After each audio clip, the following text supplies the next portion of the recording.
Hello everyone, my name is Jim and I'm an international officer at the University of Exeter in the UK.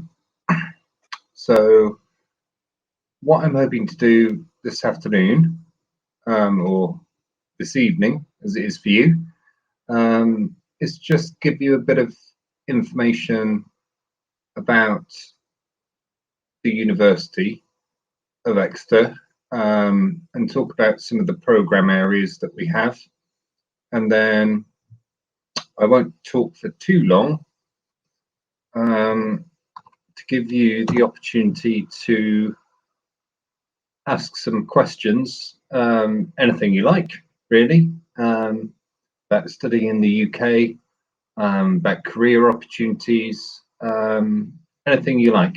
So let me just try and share my screen, which will hopefully work.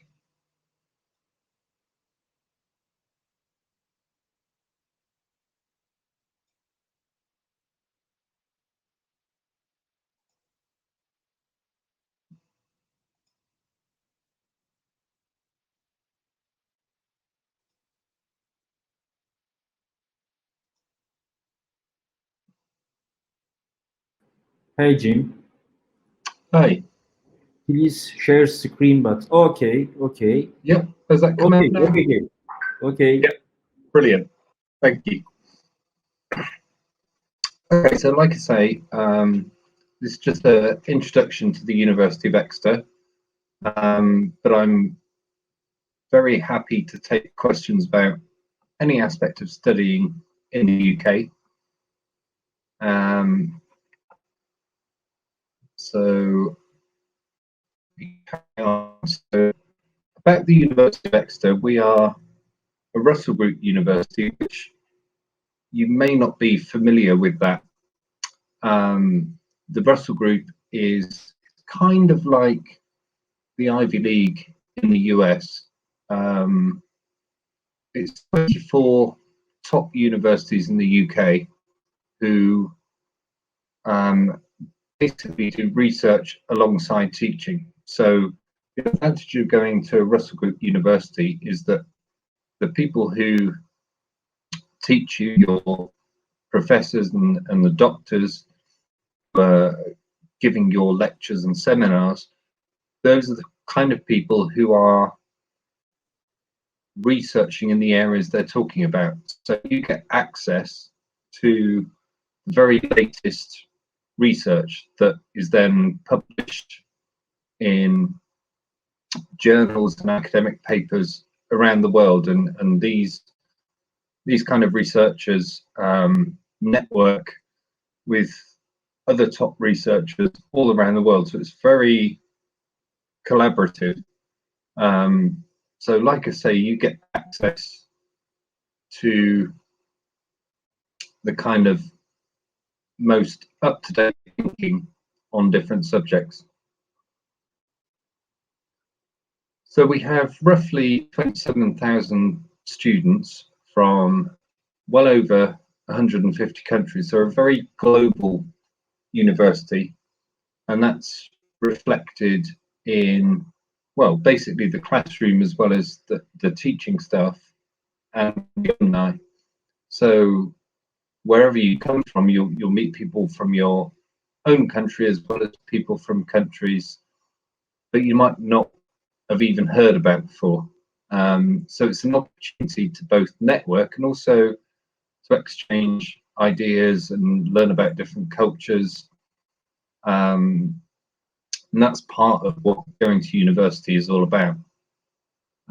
We also have contact with alumni, so former students from over 180 different countries. So a lot of those countries have their own alumni group. So once you finish at the university, once you've graduated, you have the opportunity to get in touch and network with people from your country who've also been to the university, and share experiences and get information from them. So they could be working in all sorts of different areas, and that kind of opens the door to discussing with them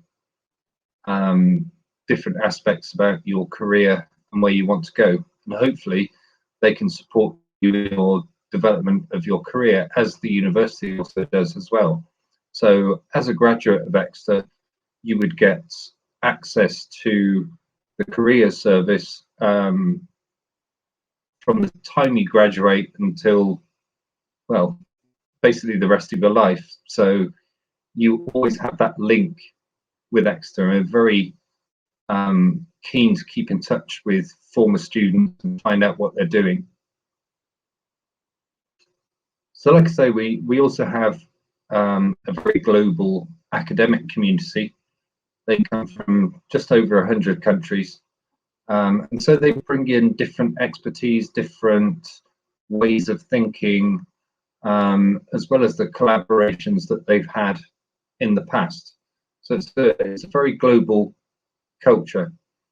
We're a top 200 university, so that's both in the QS and the Times Higher Education global rankings. Actually, we're now in the top 150. So we're a pretty good university in terms of both the global and the UK rankings. So probably you've never heard of where Exeter is, and that's because it's not a big city. The population is about 125,000 people. So in UK terms, it's a small city, and probably compared to where you come from, it's also a small city, and it's based in the southwest of the UK, as you can hopefully see on the map. Exeter is about 2.5 hours by train from London, so it's actually quite easy to get to, because the UK is quite small, and generally transport links are reasonably good. So the southwest is quite a different part of the UK to what you might think of the UK. You're probably thinking London, Birmingham, Manchester, Liverpool, big cities. But Exeter is very different, partly because of its size, and for various other reasons. The southwest in general is very popular for tourists because it's very much a rural setting. So even though Exeter is a city, it's surrounded by the countryside. So that means if you like exploring, there's lots of beaches, lots of coastline, not quite as warm as you might be used to, particularly if you're from Turkey. But there's lots of places to explore, and the city itself is very easy to get around. So you don't need to use public transport very much. It's quite easy to walk from the university to the city. They're about 15 minutes away from each other. So everything you would need on a day-to-day basis, you'll find on the university campus. And then if you wanted to go out and have a meal, or go and see a film, or whatever you wanted to do, the city is kind of next to the university campus. So it's really convenient for just life in general, basically. So this is what our main campus looks like. As I said before, you can kind of see that around the edge of Exeter it is literally countryside. So that's not very far from the edge of Exeter. The university campus used to be a private estate, so it still retains a lot of the kind of park feel, as well as having a university campus in the middle of it. But there are loads of trees, open spaces that help students relax. So outside of the classroom, there are lots of places you can go and just eat for lunch, or do whatever you want to do. We also have another campus down in Cornwall, which is about 2 hours from Exeter.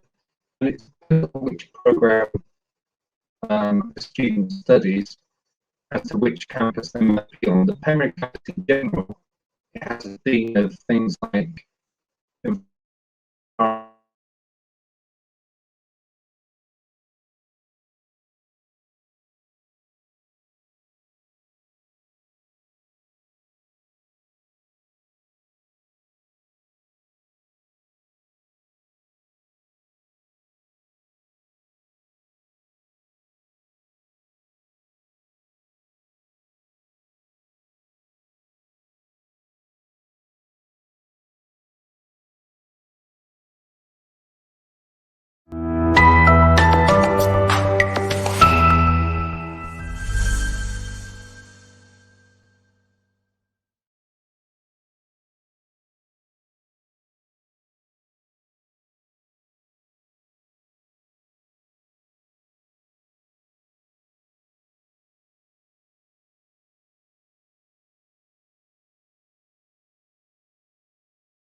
Okay, sorry about that.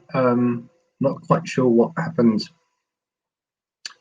to the internet connection. So I will go back to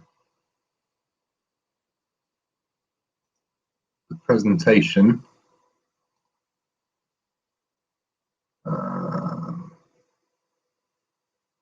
Second.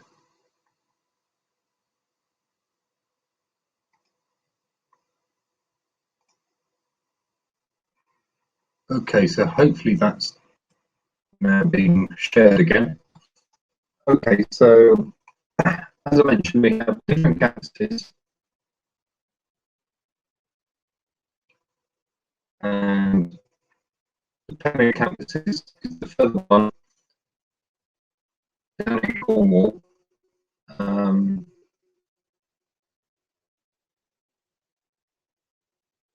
I think they're having the same problems with the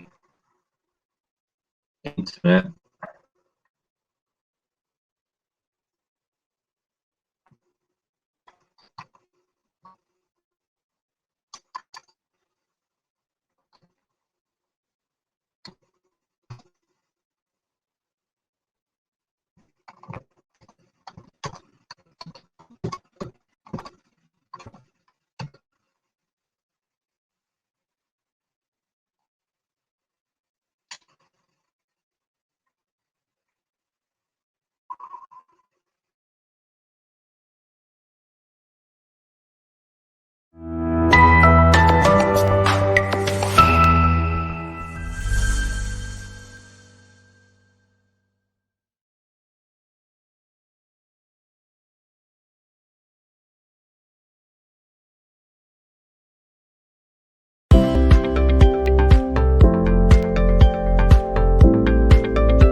Okay, I think I'm now back. So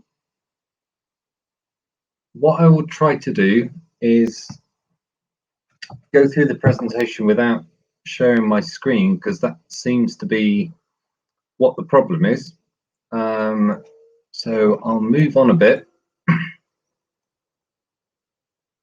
and talk a little bit about how the university tries to take care of our students. So as a student of the university, you would have access to all sorts of different support throughout the week, so 24 hours a day around the week, and that means lots of different support mechanisms, be it health or well-being, but also you have access to academics who can help you with different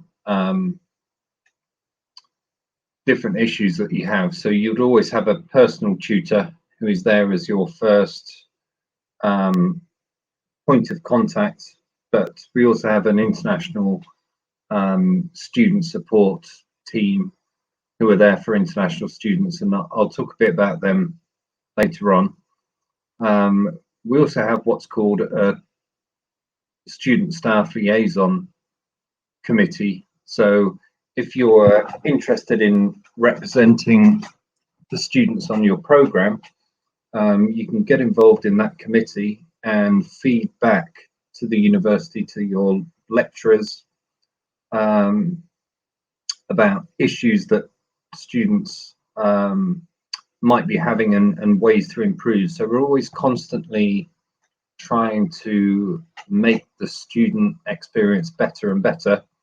And the only way we can really do that is by talking to the students and hearing what they say. So that's an opportunity.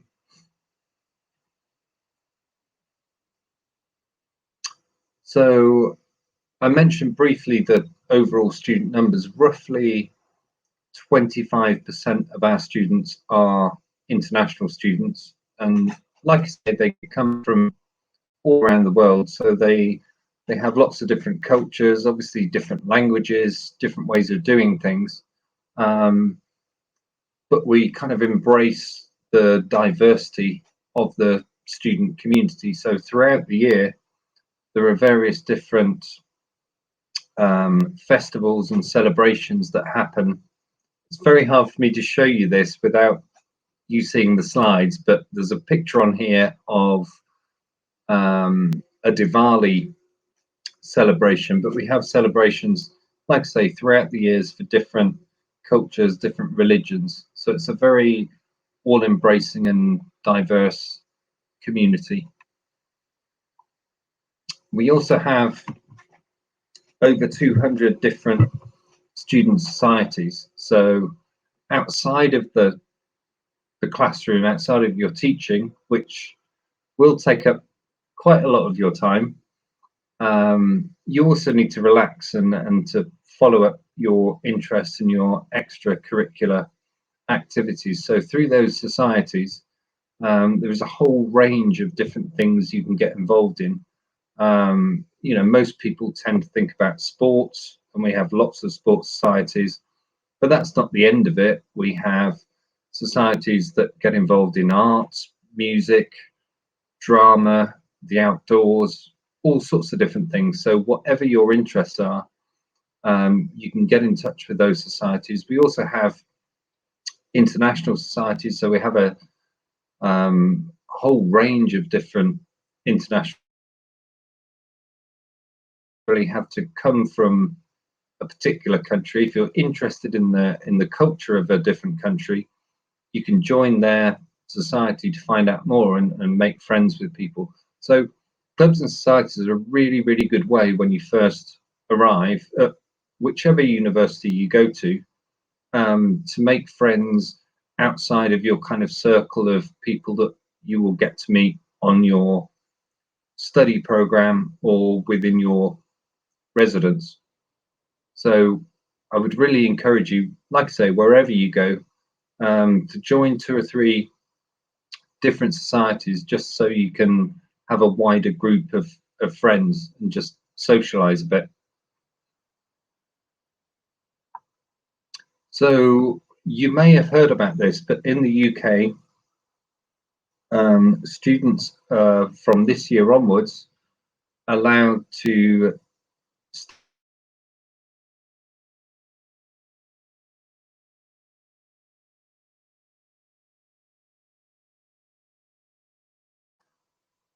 if you wanted to get some work experience in the UK after you graduate. Now we have a career service, which I'll talk about a bit later, that can help you with looking for jobs, applying for jobs, and the process to hopefully get you a job that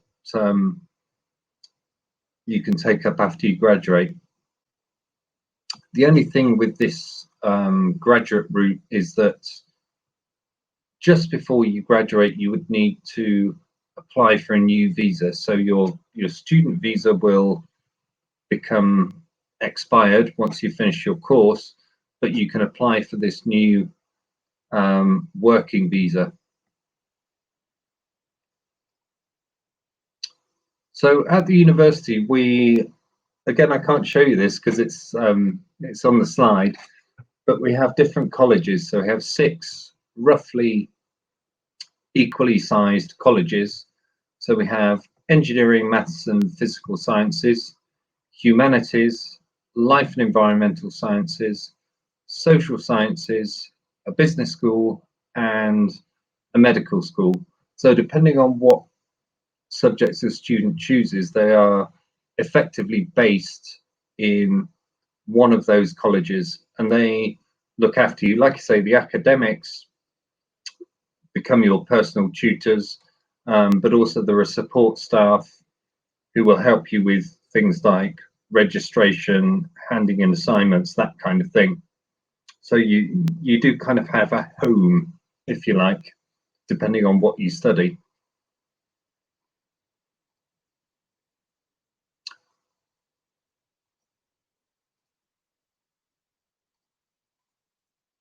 So I'm assuming that most of you are looking at postgraduate programs. So I'm just going to talk about some of our newer programs that we have. So one of the things that we focus on at the university is climate change, which obviously is a big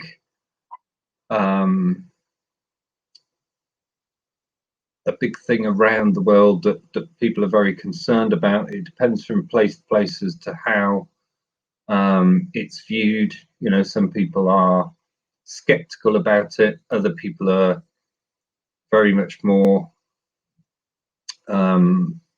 looking to make a change. So one of the things that we look at is climate change. So themes around that are sustainability and development, conservation, health, and weather and climate science. So that's quite unusual in the UK, and we are one of the leading research universities in those areas.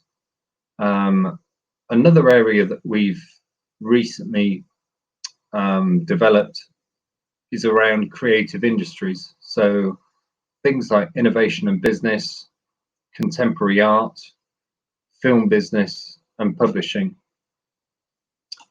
Another totally different field is data science and business analytics. So you're looking at big data and how to use that in a strategic way in lots of different areas. So obviously in business, you might use data in marketing, but you can also use it in lots of other areas. You can use it in public policy. So you look at data to see demographics. You can use it in health, obviously. So that's another area. Cybersecurity is another one that uses big data. So those are some of the newer programs, as well as the traditional ones that we have, that you might want to have a look at. So those are the new ones, but the most popular or traditional programs that international students tend to look at are accounting and finance. And we actually have the first program in the UK, and I mean that in terms of it was introduced first. So in 1973, it was the first finance program in the UK. And we have a lot of different finance programs that suit different career aims. So depending on whether you want to go into something like investment or asset management, or whether you want to work in a financial operations within any corporation, or whether you're interested in promoting the sale of different financial products, we have programs that suit all of those. Business and management it's the same with any university, particularly in the UK. That's what people want to do. So we have very generalized programs where you can cover all aspects of management, or you can do something more specialized. So we have things like human resource management, marketing, digital marketing, entrepreneurship. So it's your choice as to whether you want to do something more general, depending on your background, or whether you want to be a bit more focused. The other area that's most popular with postgraduate students is politics and international relations. So we have global politics, security, again, data science, looking at how that works in society, public administration, and other programs as well. The other area that we get interest from, particularly Turkey, and I can't see where you're from, is engineering. So we have lots of different engineering programs, whether it's specific to a certain area of engineering, or whether you wanted to do engineering with business or supply chain management. Lots of different programs to suit different people's ideas about what they want to do. So I mentioned it before, talking about careers, and obviously if you're looking to stay in the UK as soon as you graduate, you'd want to get started on getting careers advice as soon as you start your university program. So we have a very, very strong career service, and they organize hundreds of different events each year, and they range from companies coming in to talk to students. We have employability fairs. We can organize workshops to help you write your CV or make applications. We can do mock interviews so that you can prepare for a real life interview without quite the same pressure. And partly because of this, we have really good employability rates across the university.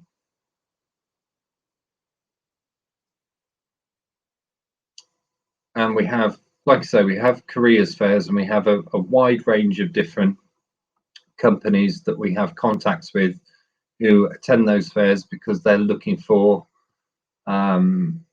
people that they know are well qualified to work for them and drive their businesses or organizations forward. I'm kind of starting to run out of time a little bit, so I'll just cover a couple of extra things. So in terms of accommodation in Exeter, international student accommodation is guaranteed for the first year if you're an undergraduate, or for the full year if you're a postgraduate. So once you've made your application, you can then apply for accommodation, and most of the accommodation is on the campus or very close. So that kind of takes one worry out of the way. Most postgraduate students will go into self-catered halls, so you'd be responsible for cooking for yourselves, which may or may not come as a bit of a shock. But there are a variety of different options available. You can have your own bathroom, you can have your own flat, or you can share facilities with other students. We also have lots of scholarship options available, and you can see those on our website. They don't tend to be full scholarships, so they won't cover your tuition fees as well as your living expenses, but they can help towards the cost of the overall study that you would do. You can only apply for the scholarship after you've received an offer for the program itself. So it's after you receive the offer that you apply for the scholarship. It's very, very easy. It's only a 300-word statement that you need to make, and those scholarships can be up to £10,000, which are then taken off the fees that you are asked to pay for your tuition.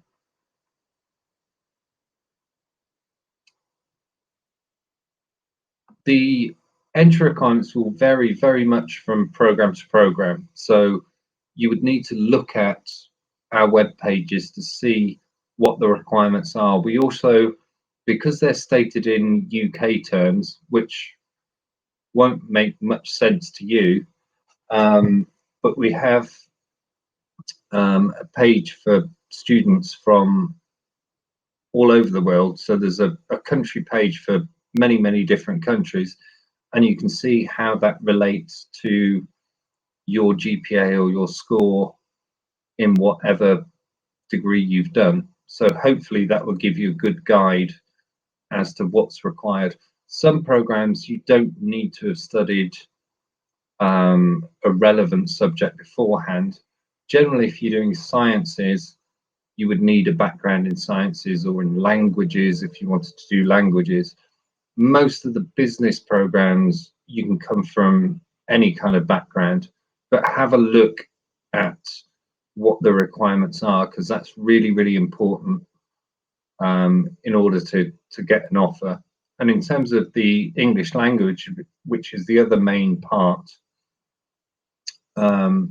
generally the scores are between 6.5 and 7 in terms of IELTS, and normally there's a minimum requirement of 6 in each section. So again, that's something to have a look at. Now, the most important thing is you don't have to have an IELTS score before you apply, because if we look at your academic background and we're happy with that, then we can make you an offer, and then you can take the IELTS, or we do accept other language tests. And so long as you do that in good time, then there's no problem. So you don't have to wait to take IELTS or another test before you apply. Okay, I think I've talked for long enough, and I wanted to leave time for some questions. So I don't know if there's a chat function that we can use. I guess there is. All right, I'm being told that there aren't any questions, so maybe I've finished a bit early. But please take a look at our booth on this fair, and we've got brochures that you can download and links to the website, and you can always get in touch with me afterwards by email. And thanks for listening. Have a good rest of the weekend. Stay safe, and thanks again.